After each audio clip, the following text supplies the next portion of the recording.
24 թվականի ընթացքում պետք է նշեմ շարունակել ենք Ռուսաստանի Դաշնության հետ մեր բարձրագույն եւ բարձր մակարդակներով երկխոսությունը,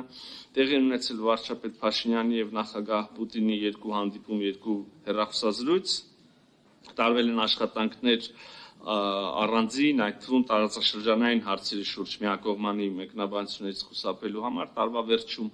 նախատեսված էր իմ այցը Ռուսաստանի Դաշնություն եւ հանդիպումը շփումները իմ գործընկերոջ հետ, Սերգեյ Լավրովի հետ, տեխնիկական որոշ պատճառներով այցը հետաձգվեց, բայց արդեն տեղի ունեցավ, գիտեք, այս տարվա սկզբին, հունվարի կեսերին, Միացյալ Նահանգների այդ տարին շատ հետաքրքիր էր, զարգացումներ եղան, Եթե կարճ ապա Երևանում անցկացված Հայաստանի Հանրապետություն, Ամերիկայի Միացյալ Նահանգների ռազմավարական երկխոսության ամփոփիչ նիստը պետք է հիշեմ, որին հաջորդեց արդեն այս տարվա սկզբին ուրեմն Վաշինգտոնում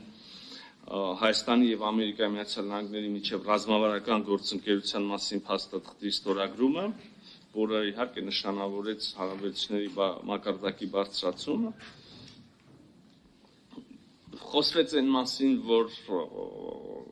այս գործընկերությունը հաստատվել է եւ համաձայնեցվել է ամերիկյան նախորդ վարչակարգի հետ եւ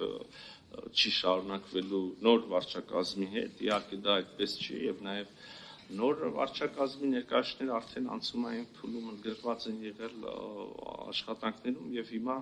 կարող եք նաեւ հուսամ փաստել, որ մեր ակտիվ աշխատանքները Միացյալ Նահանգների նոր